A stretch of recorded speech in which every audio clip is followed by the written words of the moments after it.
Well, good morning again, everyone, and thank you so much for joining us. My name is Christine Jensen. I have the privilege of serving as the chair of the Government Affairs Committee for the Arvada Chamber of Commerce. We are indeed here to talk about K through 12 elementary this morning, and we are fortunate enough to have two of our very dedicated leaders to help us understand the conversation and get the dialogue underway.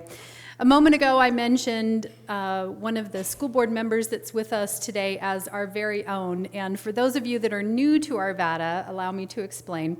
Brad Rupert's community service did indeed start here at the Chamber of Commerce and goes back over 20 years. Many of us know that Brad, as a former chairman of the board of the Arvada Chamber of Commerce, has also been a very dedicated public servant on the Arvada Food Bank, has served on Habitat for Humanity, and is a former Man of the Year of the Arvada Chamber of Commerce. So thank you for your service to our community, Brad. We also have with us this morning for the conversation our school superintendent, Dan McMenemy.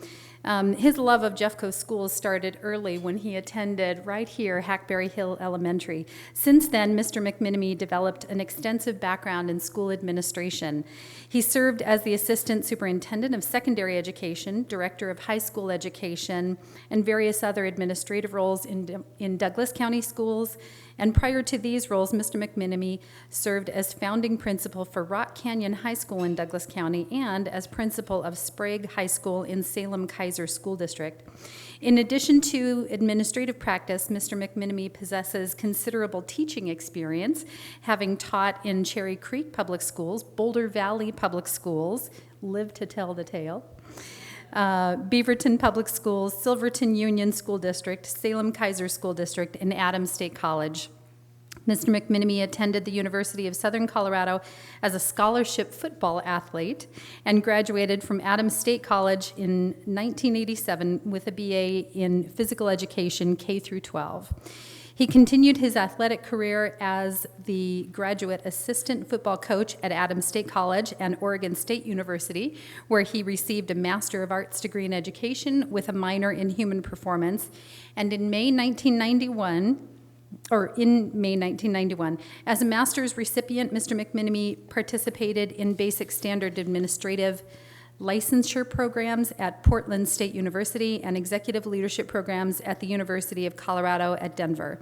Dan McMenemy has dedicated his personal and professional life to serving the public education system and has a long history of advocating on behalf of students and staff. Mr. McMenemy and his wife are the proud parents of two recent Jeffco graduates. Congratulations. Today's presentation will begin with an overview of current happenings and will follow with a brief Q&A session. So I'm going to go ahead and turn the microphone over to Superintendent McMenemy to get us started. Thank you.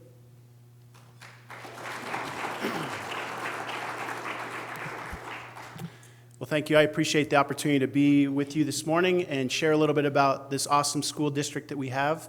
I'm honored to have the opportunity to be the superintendent at Jeffco Schools, and it's been a big challenge, but it's also been full of excitement and a lot of opportunity to get better every single day. I get the opportunity to work with our school board a lot more closely this past week. We've spent a lot of time together, and what my goal is today is to share with you a little bit about what's happening in the district and some of the successes we have, then talk a little bit about the facility master plan that I'm sure you've been hearing about. I want to talk a little bit more about the why of how we got to this conversation.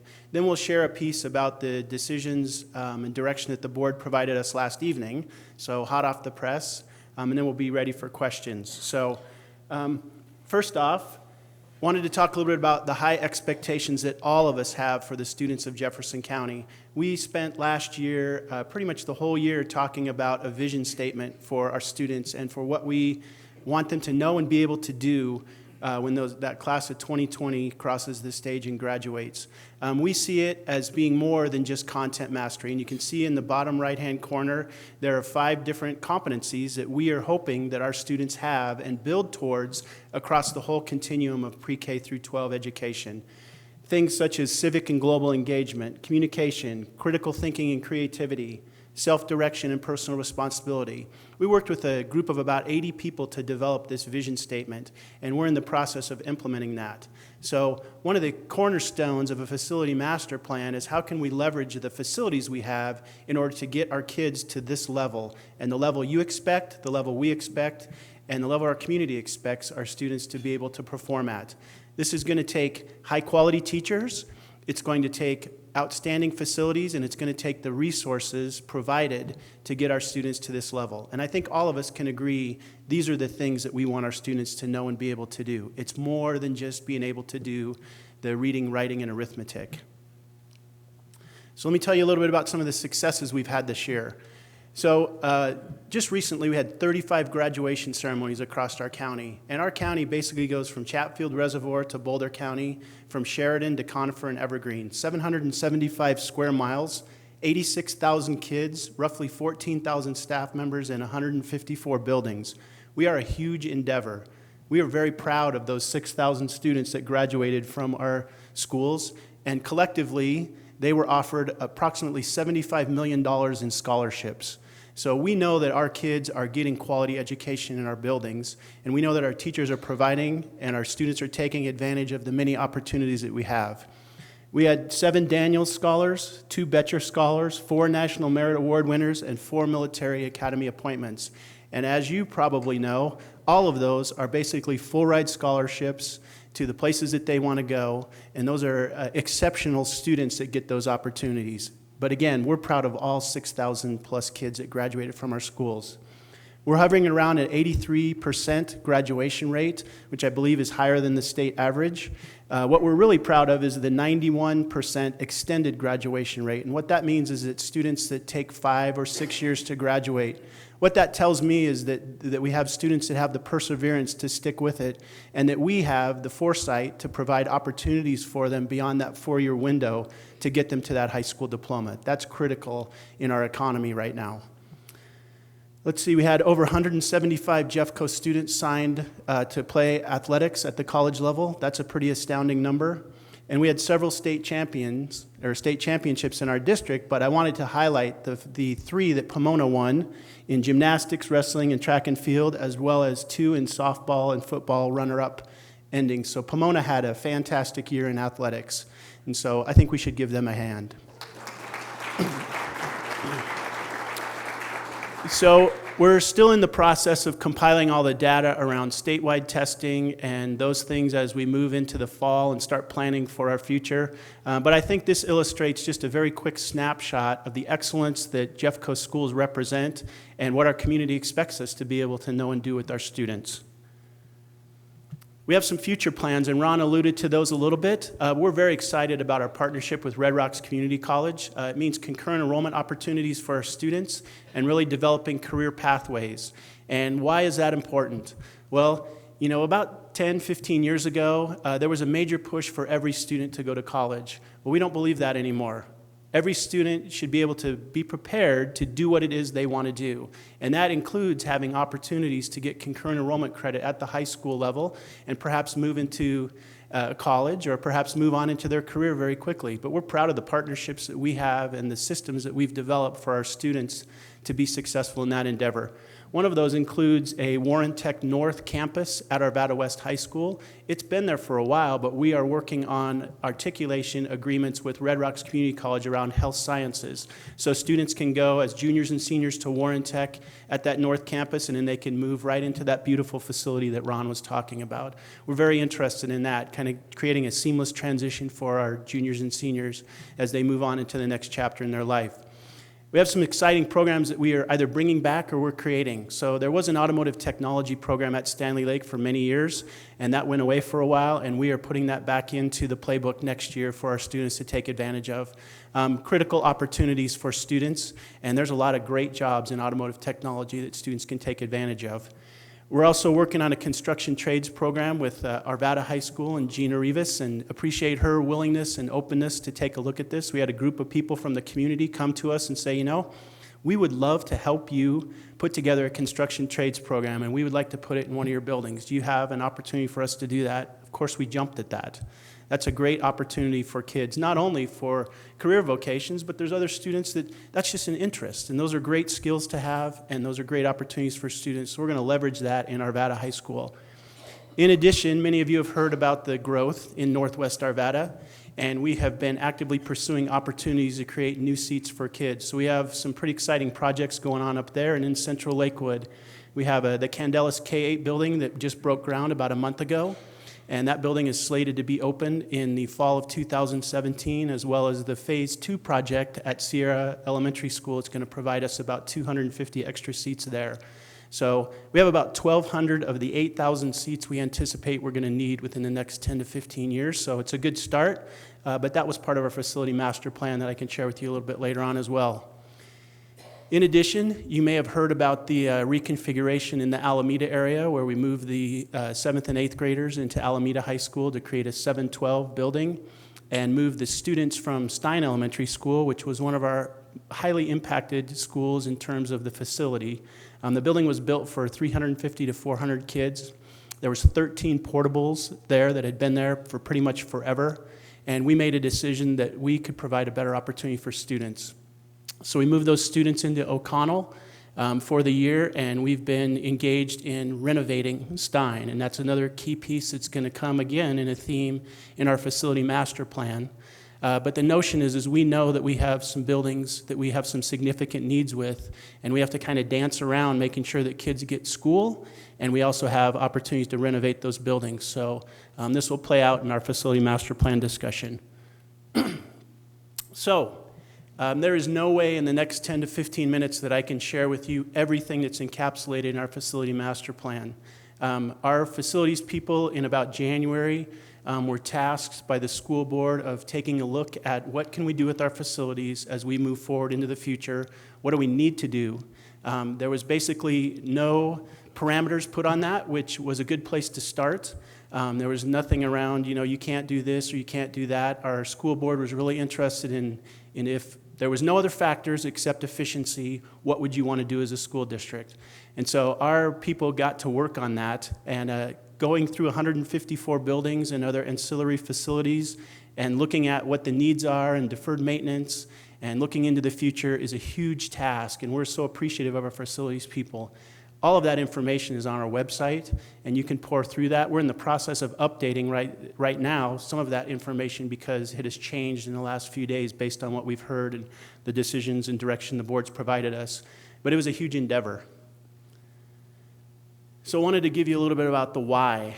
And here's the why for us. The current reality in Jeffco Schools is we have done a great job of providing education for students for about the past 60 years.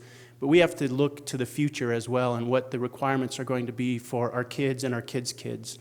And school has changed a ton since the time you and I were in school. When we were in school, it was basically around student growth and achievement. So that first box, learning and getting better and being able to walk out and go to college or get a job and career. Those things really haven't changed. And as you can see, we're delivering on that mission. But there's two other pretty big factors that we have to take into account every single day.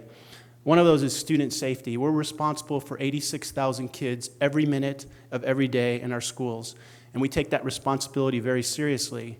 Now, what that means is that buildings were built in the 40s and 50s weren't designed with that in mind. Our newest buildings are, and they have been since the Columbine tragedy, but our older buildings are not designed like that. So that means we have to go in and do refurb on some of those buildings to put things in there that make those buildings safer. And so, I remember going to Hackberry Hill Elementary School and being in the open classroom scenario. That would be a challenge for us now in terms of safety and security and providing opportunities to be safe in our buildings. Outside doors, cameras, additional security staff, those are all costs that didn't exist when you and I were in school as much as they do now. Finally, school infrastructure and design. We provide education for every single student that walks through our doors.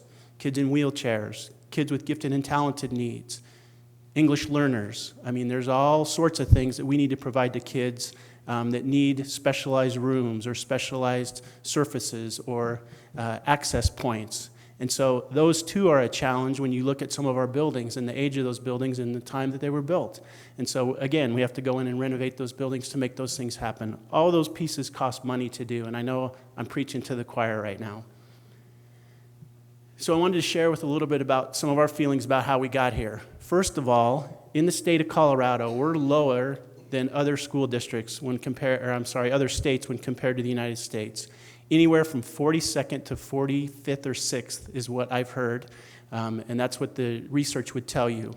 Now, that's just to get to the national average. We're $1,800 to $2,800 per student less than the national average in funding our students. Now, if you think about the school district Jeffco and the size of us, $100 per student in our district generates about $8.6 million. So if you think $1,800 to $2,800, that's a significant chunk of money. This graph illustrates that point. This goes from about 1992 to down in that bottom right corner is somewhere in the last 2 years. And those are 4 publications. Each one of those lines represents one of those, and that's where we get the $1,800 to $2,800 difference. What I really want you to notice is the downward trajectory since about 1992. That's a result of many of the legislative issues that we have in the state of Colorado that many of you are very familiar with. But the bottom line is this is affecting the opportunities and the facilities that we have in our district and our opportunity to be a great school district. Yeah, you did pay more in property taxes, so did I. And want you to understand how property taxes are leveraged into our schools. They did not result in us getting more funding in our schools. And while I agree that the state legislature provided us some additional dollars, the fact is that was approximately $100 per student, so about $8.6 million. If you think about our district, it's about $5.2 million to move us forward 1% on our salaries across all of our employees. So 8.6, while we appreciate that money and we will certainly use it, it's really causing us to fall even farther behind. The other factor is called the negative factor, and many of you have heard of that. And basically what that says is the state should fund us at this level, but they can only fund us at this level. That difference between those two levels is approximately $850 million. And so in Jeffco, that's about $84 million a year that we don't have to provide things for our students, facilities, compensation for staff, resources. So the negative factor has been a huge challenge to us as school districts across the state. And I've been a part of the superintendent's group that has tried to lobby for the last 3 years, and they did it before I was a superintendent, to try to reduce the negative factor, try to get the funding into schools to help us do our jobs. So here's how property taxes work in the state of Colorado. Many of you may have moved from out of state, and in the place I was in Oregon, local taxes went to local school districts. And so if you generated more assessed value in your community, that additional dollar amount went to your specific schools. It's not the way it works in Colorado. Those dollars are actually fill that blue bucket on this. And so what it means is if we generate more taxes locally, that means that the state doesn't have to provide as much in the state aid or the factor that helps level that off. So that black line right across the middle, it says funding level per pupil, that remains relatively flat, and that is set by the legislature. Your local taxes fill that blue bucket, and then the state steps back in and puts the other dollars in there to keep it whole. The bottom line is there was approximately $130 million in assessed value this year over and above what the state thought they were going to get. About $25 million of that went back into the negative factor, and the rest was left at the state to balance their budget. So our challenge is there's really not a mechanism for us to get more dollars from the state in terms of per pupil revenue. It's a real challenge to make that happen.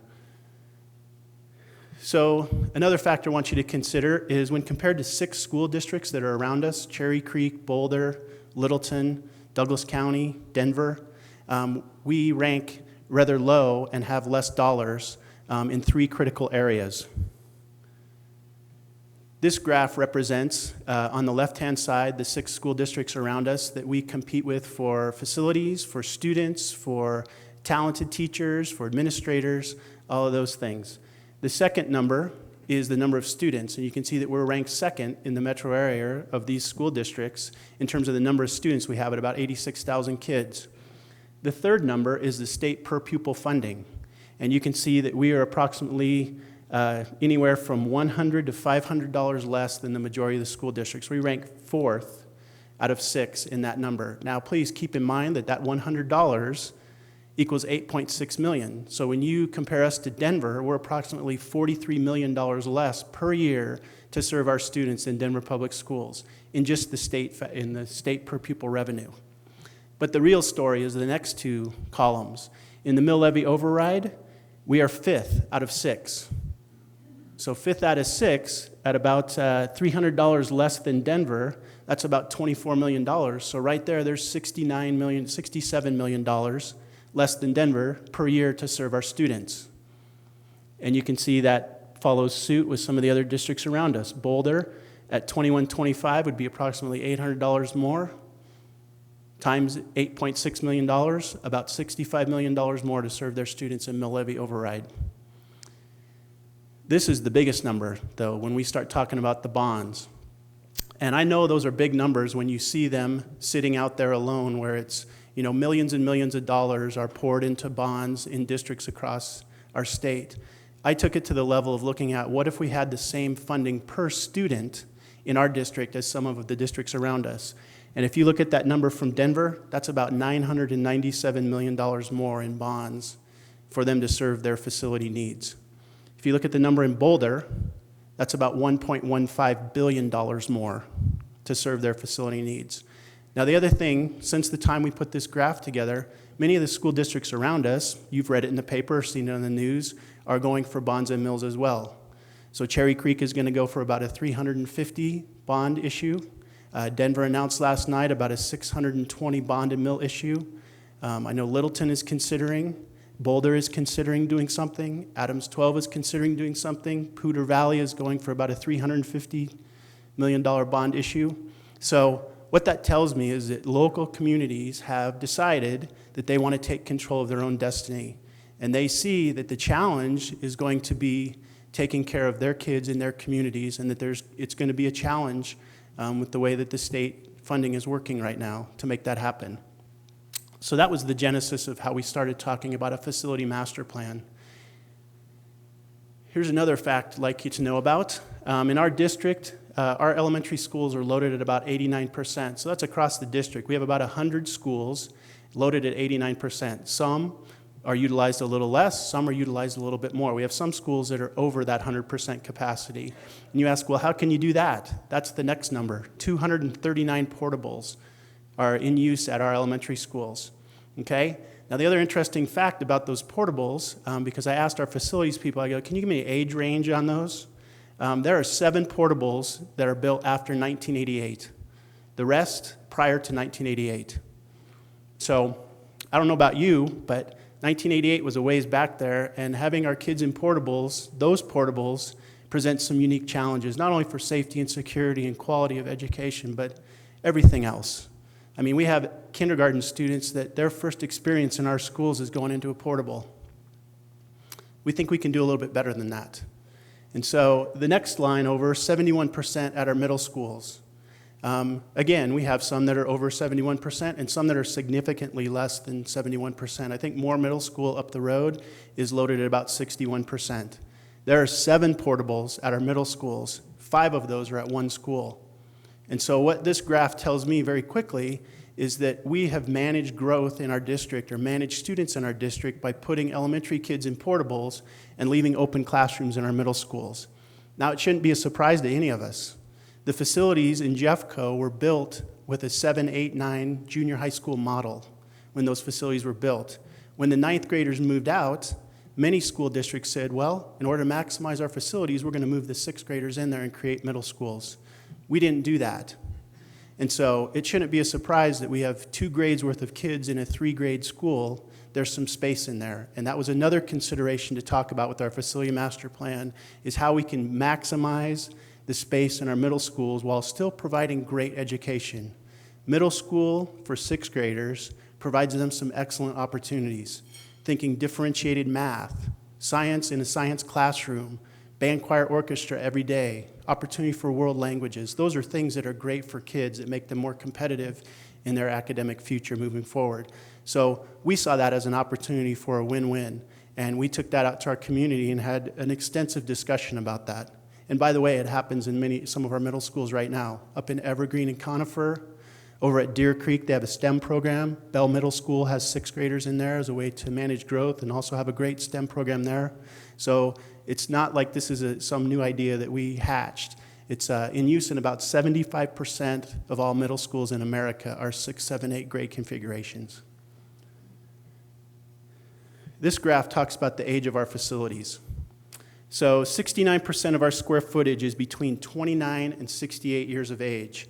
That red box goes from 1948 to 1987. That's when the majority of our buildings were built. And if I rolled it back to that line that talked about national funding, you can draw a direct correlation to 1987 and that line starting to go down. So as budgets got pressed, decisions were made to do other things with managing student growth. Bigger class sizes, putting portables in places. Those are all choices that were made. Doesn't mean they were the wrong choices, but those were the choices that were made. But the fact of the matter remains that the majority of our buildings are in a place where they're pretty old right now, and we have significant deferred maintenance needs. In our district, we have about $20 million to spend on deferred maintenance. In a district our size, we should have between $60 and $80 million to spend on deferred maintenance. So we do what we can because we prioritize those jobs in deferred maintenance. But the fact is that every single year, our deferred maintenance needs are outstripping the resource that we have into there. That decision was probably made when you had to start talking about, well, should we put a new roof on or should we put a new heater in? Yeah, those are priority ones. Should we paint? Should we put in new carpet? Probably not. It's probably better use of our dollars to put that into compensation or to put that into resources for kids or programs, those kind of things. And those are decisions that all of us recognize are challenging decisions. But the fact of the matter is that $20 million per year, especially for the last 5 or 6 years, has presented some deferred maintenance backlog for us. So to recap a little bit, in the red, average age 40 to 44 years.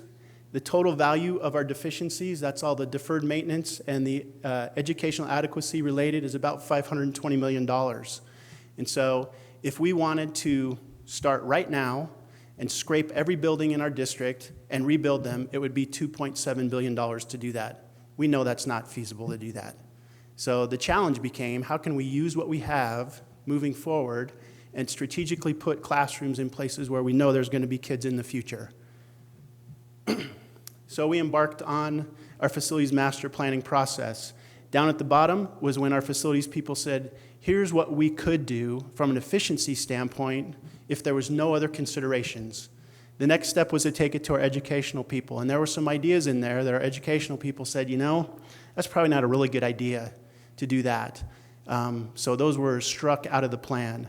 The next step was to take that out to our community. And when we presented to the board in late April, the direction was we want you to go out and get as much feedback as you can so we can be prepared to make a decision in mid-June. And so with 35 graduations spiced in there too, we had a pretty big task. So there are 4 drivers on our facilities master plan. The first one is to provide an exceptional 21st century education for our students. We all expect that. We want our kids to walk out of our schools and go and do what they want to do to the highest level and be prepared to do that. We all know that's the main priority. We want to maximize our existing facilities. So what do we have right now and how can we use that moving forward? We want to leverage our current financial resources. We know that we're not going to be able to go out and ask for a $2 billion bond. It's not feasible. So what could we look for moving forward? And then finally, we recognize the individuality as well as the interdependence of all Jeffco schools. What we mean by that is we're a system of 154 schools. There's no one that's more important than the others. There's no one area that's more important than the others. And the decisions we make at the elementary school impact the middle school, impact the high school. And so if you think about our articulation areas, and Arvada is a great example, Arvada High School gets kids from Arvada K-8 and North Arvada. And there's multiple elementary schools that feed into there. Well, if you do one thing at one middle school and another thing at another middle school, that creates challenges for families and kids. And so keeping in mind, trying to keep the system whole was another piece that we had in mind as we were developing this plan. So here's what we hoped to address, and we think we did a pretty good job of it in this facility master plan. First of all, addressing enrollment trends in our district. And across 775 square miles, there's some pretty significant challenges when you talk about declining neighborhoods in some areas of our district and exploding population in others. It'd be really simple if we could just pick up a school with a helicopter and take it up and drop it down, but we don't have that luxury. So you have to start thinking about boundaries and new builds and consolidating, and those are all options that were considered in this. But we know that there's enrollment trends that we had to address. Efficient utilization of buildings, already talked about that a little. Facilities equity. So does the kid have the same opportunity in building A as they do in building B? And it doesn't have to be cookie cutter, but there are some significant differences when you go up to Micklejohn Elementary School and then you drive down to some of our other schools. And we would propose that we need to try and make those as equal as possible through the use of our facility master plan. Deferred maintenance needs we talked about, and then obviously the need for new buildings. And all of you in Arvada know the difference between the east side of Arvada right now and the west side of Arvada. And I already alluded to about 8,000 seats we anticipate we're going to need in the next 5 to 8 years as a result of the growth in the northwest side. Creates some significant challenges for us. So here's a little history of the bond and mill in Jeffco.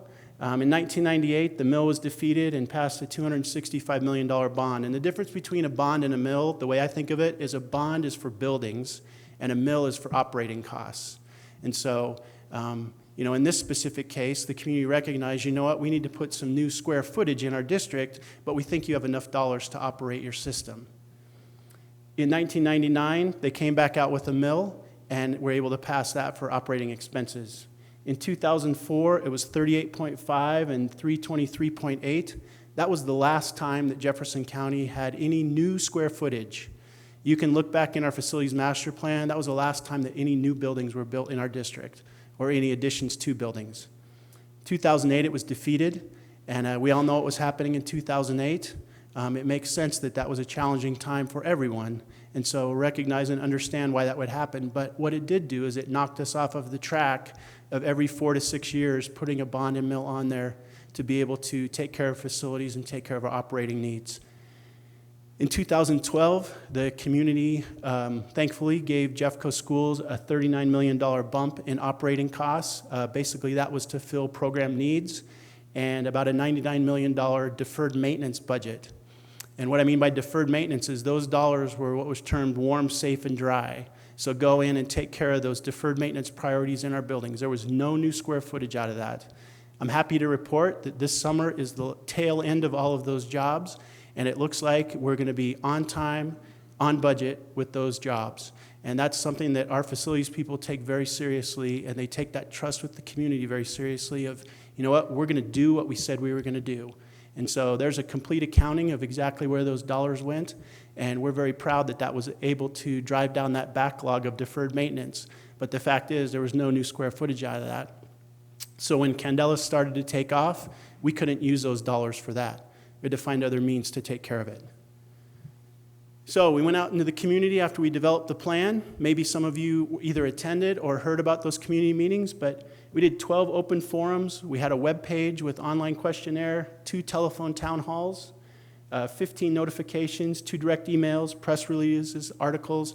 We basically blitzed our community for about 6 weeks with this information. Now keep in mind that since the time I started as superintendent in August of 2014, we've been doing facilities presentations to the Board of Education virtually every month or every other month and talking about growth and talking about what we needed to do to manage the growth. And, in January when the board came to us and said, all right, we're ready to tackle this, we did cartwheels and then we got to work.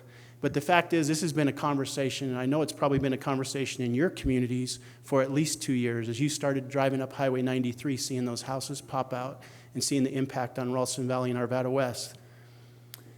The input down at the bottom, we got pretty good feedback off of that, but the value for me and for my team was to be in meetings such as this and share the plan for about half an hour and then take questions and feedback from the community. And I'm very proud of the way that my team reacted to that and listened and changed elements in that plan that were challenging and brought that back to the Board of Education this last week for their consideration. So this is the direction that was provided to us last night by the Board of Education, and I hope I didn't miss any typos. I was typing this pretty late at night, so apologize.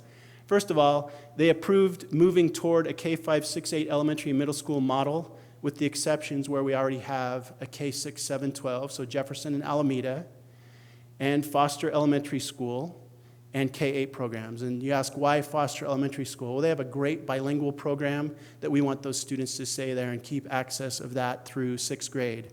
Those students matriculate to Arvada K-8, or at least that's their feeder area that they go to. And so we feel like that's a great option for them.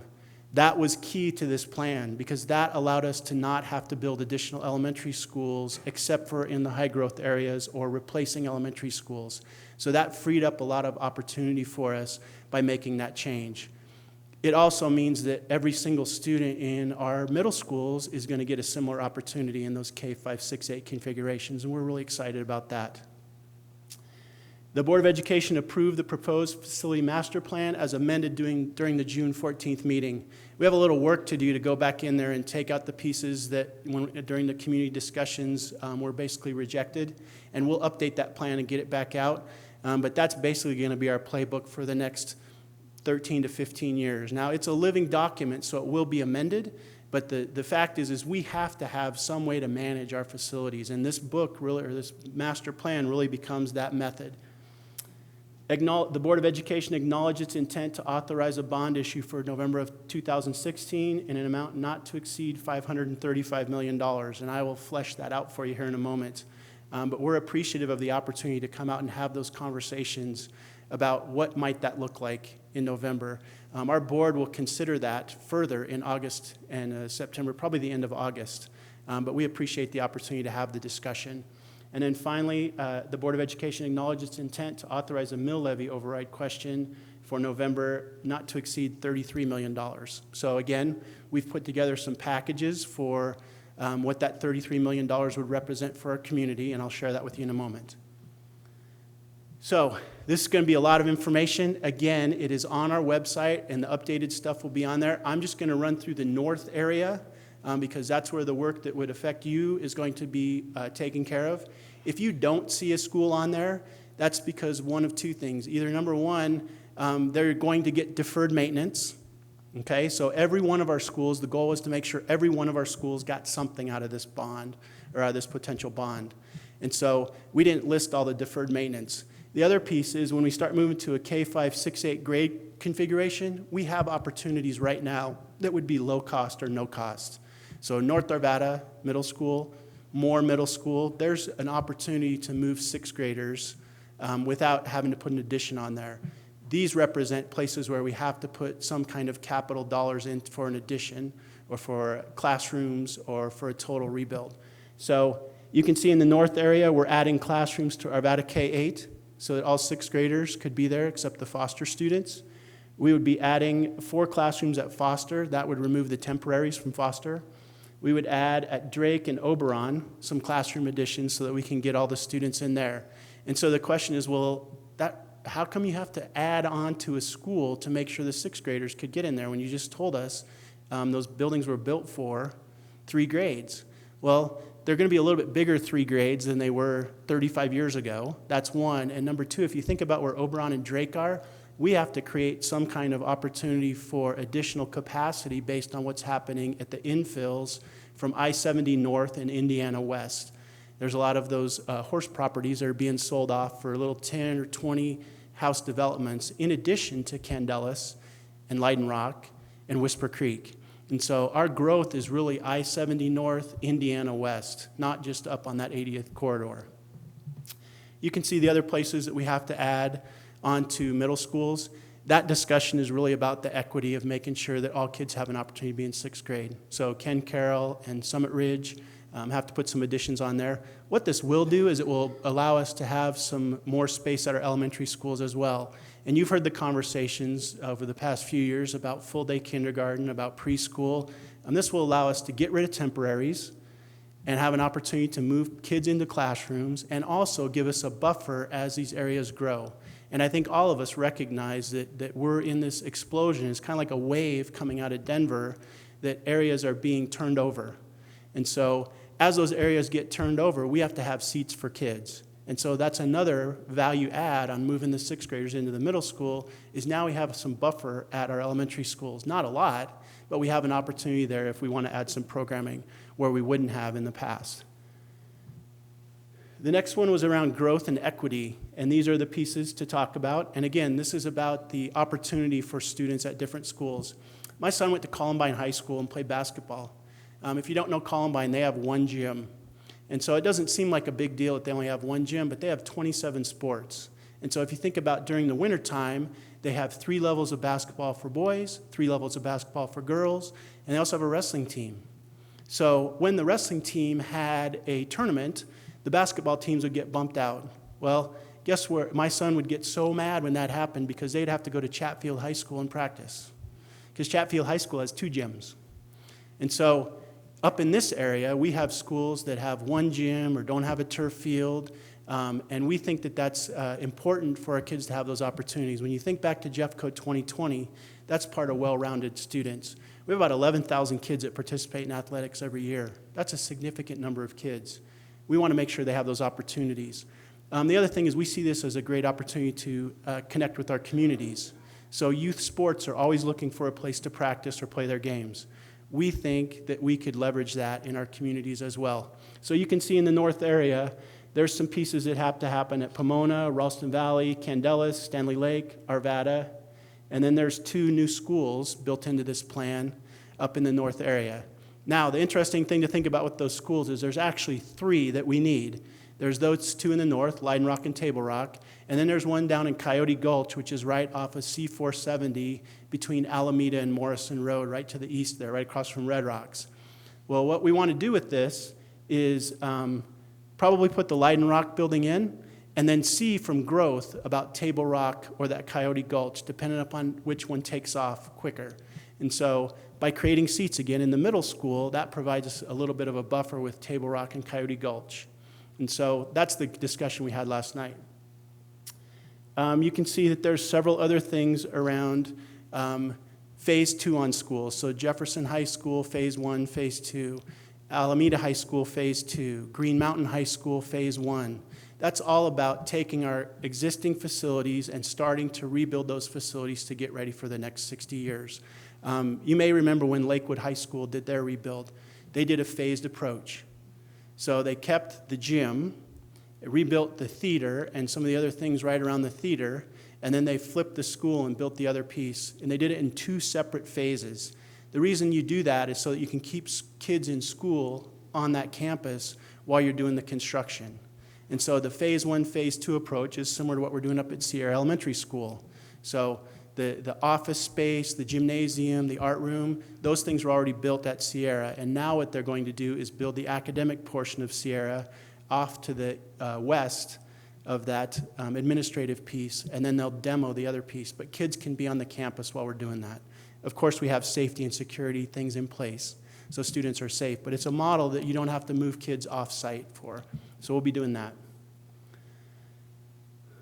Let's see, efficiencies. We're going to build a new school up at Parr Elementary School, or we'd like to, and that's all about replacing some of our highest impacted schools in terms of the systems within those schools, and we think this is a great move for Parr Elementary School. And you can see a north transportation area. If you think about our buses now having to run up to the north end of the town from our central bus services area, we think it'd be more efficient to have an area up there that our buses go to transport those students that we have up there. And then finally, the deferred maintenance piece. And again, I'm going to build some school or do some renovations out of that with some schools. Some of those are going to take moving those kids off-site for a year, possibly, to do that renovation like we did at Stein. Some of them are things that we can do during the summer while kids are not in session. So again, this entire plan is on our website, but I want you to keep in mind, we recognize $535 million sounds like a lot of money, and it is. And we recognize it's a big ask. But I also would ask to consider the number of students that we serve and the size of our facilities plant and what we need to do to serve those facilities. So in the mill levy override, there was some big themes that we talked about, and there was dollar amounts attached to that $33 million, but the big themes were around recruit and retain employees, mental health supports for students, Safety and security needs, increase in student-based budgeting in our schools. So that's the method that we use where we put dollars into our schools and let local communities make decisions about their needs in the schools.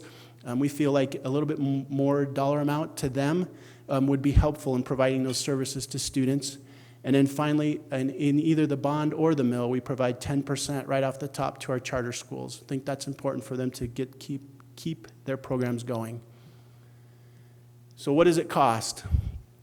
There are sheets on our website that detail what the costs are, but these are approximate costs. I didn't get it down to the penny. Couldn't do that last night at 11:30, but these are ballpark costs, and we feel it's important that our taxpayers know exactly what the expenses would be.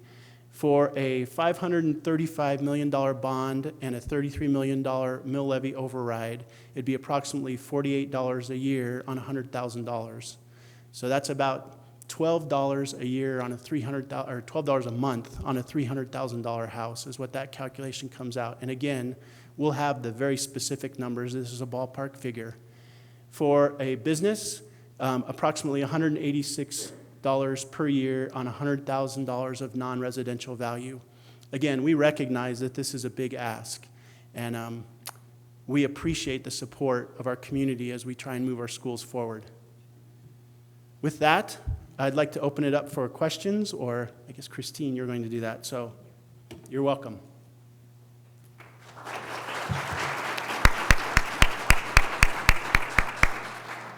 Thank you. We do indeed have some questions both for our superintendent and for our school board. So we've got a few questions that have come from the Government Affairs Committee that we'd like to talk about. Recently, Washington, the Department of Education and the White House have come out with their recommendations, mandates, not sure the proper terminology, and we'd really like to know, one of the recent examples was the use of bathrooms. So tell us, we'd like to know really what authority does Washington have in the local school district? Well, I think that's always a challenge, is where does the federal government's reach end and where does local control begin? I think in specifics, talking about the use of bathrooms, in Jefferson County and in many counties across the state and the nation, there's policy already in place that honors that notion of student choice. And so we already have mechanisms to take care of students that have those needs that are outlined in that recent legislation that was put into place. But I think the bigger question you asked is where should that end or where should that start? And I'm not sure I have a great answer for that. I do know this, I'm a strong believer in boards of education having opportunities to make decisions about what goes on in their schools. And you can see that in the way that we run our schools. We believe in student-based budgeting, and what that notion is that a building principal working with their community with an amount of dollars would have kind of an outline of what we want them to accomplish, but they would get to decide the how. So we think that that's an important concept, and we hope that moving forward that that's recognized by Washington, because I don't believe that a school in Oregon is the same as a school in Colorado. We have different needs and we have different wants, and we're in a much better decision-making process here than someone that's 2,000 miles away or 1,500 miles away. Hope that answers your question. Thank you. Brad? Let me make a little contribution to that conversation, because we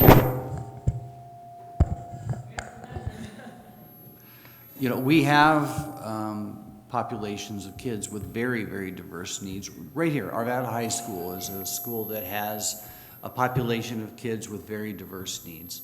And my own attitude is that those are questions best handled on an individual basis in the school, being sensitive to the individuals involved. These ought not become political football conversations.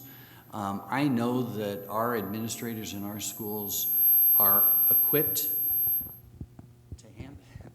to handle those questions as they arise, and that's where the decisions really ought to take place in a way that's sensitive to the kids involved and sensitive to the values of the communities, not at a federal level certainly, or even perhaps at the state level. Great, thank you. You've given us a lot of information this morning about facilities and budgets and that kind of thing. We'd also like to know more about student achievement and testing. And I know that those are two very, very big areas, and we only have time for a brief answer on each. But there's been a lot of conversation over the last couple of years about the amount of testing and the kinds of testing that our students are going through. So would you speak to the issue of the testing that's required of our students? Sure. We would agree that there's too much testing of our students, and part of that is driven by federal legislation and state legislation. What we're really interested in is, are there systems of assessment that we can set up that give real-time information to our teachers that they can act upon immediately? The PARCC test does not do that. That's more of a test that would assess how your programs are doing, as opposed to individual student performance. Any data point is good for us to be able to talk about student performance, but we believe moving forward, what we would like to see is less of those tests that are the big national type tests and more of the local assessments that are going to give us specific information that our teachers can act upon immediately. That's the only time it's relevant. I mean, if a student takes, it used to be the CSAP, the TCAP, and now it's the CMAS. If they take that test, those results don't come back until the following year. It's really hard to make a decision about what you do next with the kid when the teacher that was actually their teacher the year past didn't have that information. And so we're putting things into place right now where we have opportunities along the year to assess kids and make decisions about the trajectory of what we do next with them in that classroom specifically. We're also trying to put a bigger onus on performance-based tasks as opposed to bubble sheet tests. And what I mean by that is if you put a kid in a situation where they have to actually perform, you get an opportunity to see how they process information, how they use that information to solve problems. And sometimes it's a much more rich experience and a much more rich assessment of that student's performance than a standardized test. And so we recognize we have to follow the federal laws and the state laws, but we're also interested in set up a better and different assessment system for our kids. One of the mechanisms that we instituted across the system last year was the MAP testing, Measure of Academic Process, or Progress, I think is what it stands for. And it's a test that we can administer several times a year.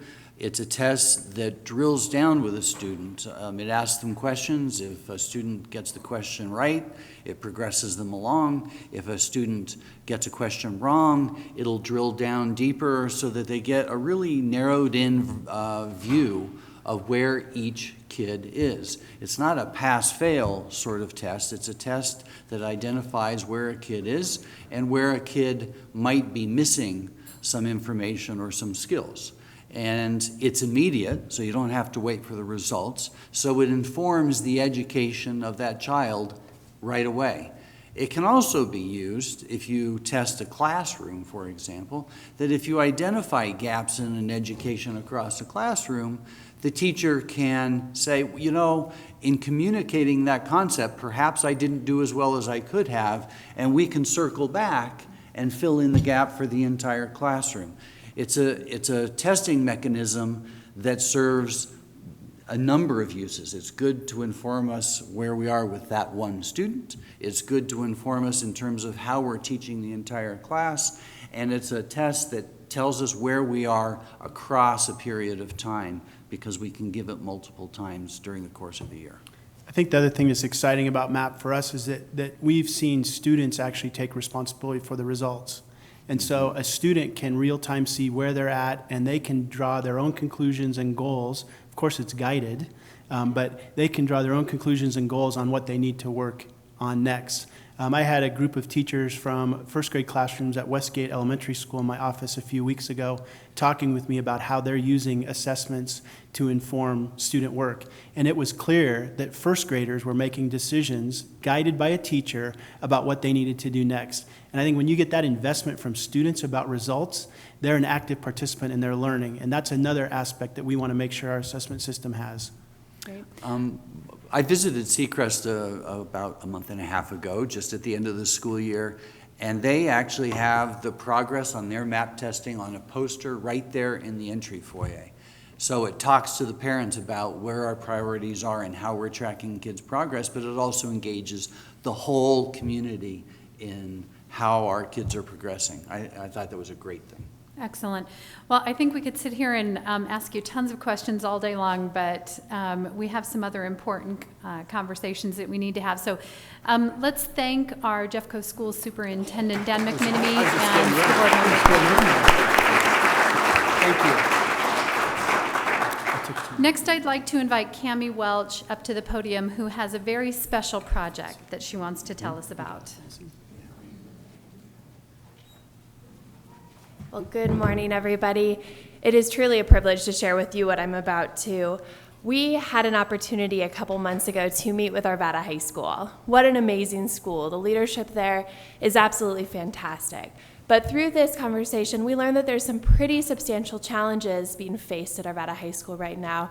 So we're going to show you a brief video that talks a little bit about that. My thought is that as a chamber, it is our role to convene people. You hear us talk a lot about connections. Convening is also as important. So today we look at you, our business community, and ask, what can you do to help in your community? As Carolyn pulls up that video, which she did very quickly and well, thank you. We're going to go ahead and get started, and then I'll recap after. What are some of the biggest wins that you see at Arvada High School? Definitely the kids on a day-to-day basis. The perseverance that the kids have. It's the most resilient group of high school kids I've ever encountered. To keep coming back on a day in and day out basis is makes our job easier, makes it easy for me to come to work. The kids, without a doubt. The kids are awesome. Very diverse population. Kids who come in knowing that they can be successful, and kids coming in who are not sure that they can be successful. My favorite parts of Arvada were the rallies, because we used to get so pumped and we used to have a good time, and everyone would do face paint and we'd go all out, so I really enjoyed that. A few of the positive things for me are the staff and the students. The diversity that we have here at Arvada High School is such a positive influence on the community. The diversity of kids that we have is just incredible to me. Right now we have 941 students enrolled this year. We have 66% of them are free and reduced lunch. We know the number is higher than that, but we have a lot of our families that don't fill out the free and reduced lunch form. And right now we have 63 families members that are homeless. Homeless meaning we have some students that live in our parking lot right now, some that live in the Walmart parking lot, either in a Jeep or a van, or we have a couple that live in a small motorhome. We have students that live with other families. They're considered homeless. We've been having a really hard time finding them places to stay, shelter, for them to stay, because the list is so long and they're on waiting lists. We let the families come in and use our washer and dryer that we have down there and wash their clothes. We let them come in and take showers in our gym, and so we provide shampoo and toothpaste and towels and stuff like that for them that we just get donated. A lot of the kids, their only source of nutrition throughout the whole day is what the school provides them, and that's not really a whole lot. So I think the biggest thing is just meeting the basic essential needs of kind of that safety security for our athletes and for our kids here. A lot of the kids have their phones, which is great, but they don't have a computer at home. So they come to school without paper and pencils. Not all of them, but a lot. And they look to us for that stability and those resources to get them up to par with the rest of their peers. We want them to be competitive when they leave here and not just settle. I can name at least 12 students in my 55-piece band right now that are on some portion of the autism spectrum, at least 5 students who are classified as homeless, and just other issues that don't often come up, and I've taught in other areas where those issues don't come up. The teachers that have stayed here a long time are invested in the school, but we have struggles.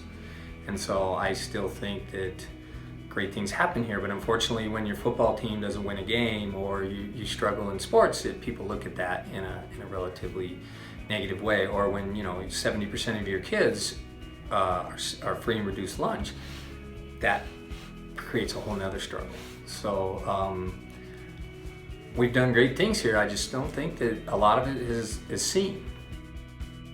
Maybe some of the businesses can share how they use their education and what they do.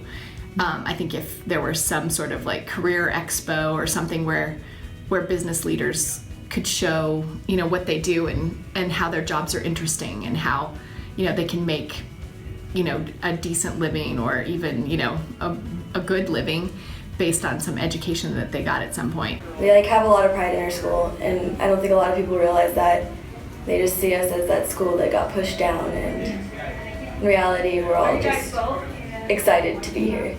Our kids just need focus. We have lots of good kids here, and a lot of them don't have the opportunities maybe to advance to college and to be able to reach out to the community and have them network with businesses and see what it's like in the business world. Like anything that gives a real world connection, and we've talked about this, as some side programs. If somehow there's a program that can lead up to an internship, or even if it's not even an internship, even if it's a day or two, just seeing some things that happen in the real world. Just the support, just to wrap their arms around the school and around the kids, to know that our kids are different than other kids at other schools, but they are resilient and hardworking and genuine and real and honest, and they need support, they need help, and that help comes from all different varieties. The financial means for some of our kids, that's the support that they need, but for some of them it's just to know that people in the community care about them, to know that they are important, to know that we are not just that other school in Arvada. We are landlocked between the big three, and we know that. Our kids know that. But if there's a way that they can help our kids feel that that's not the case, I think that would be really beneficial to our kids, because they deserve the best. So you now have a better sense of what's going on at Arvada High School. I would like to ask the Arvada High School staff that joined us this morning to please stand to be recognized for their amazing work in our community.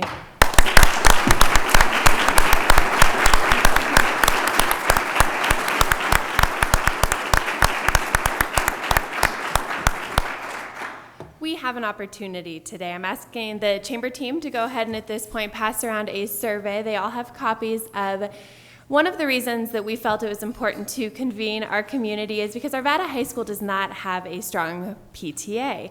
And so as many of you know that have been involved in schools before, PTAs are often the driving force between community partnerships, sponsorships, technology in schools. And so we have an opportunity to form what we're going to call maybe a CTA, community organization, that can support Arvada High School. Glad you all could be with us this morning. Another important conversation, and we look forward to having you all with us again next month when we're going to be talking about transportation. And we're super excited about the opening of our commuter rail line and some other exciting projects that are going on around the region. So don't forget to register early and register often for these events, and help us keep the dialogue going by sharing your thoughts and comments today on social media. You can see the hashtags and other social media markers that you can use there on the posters on the table. Thank you all for being with us today. Have a very productive month.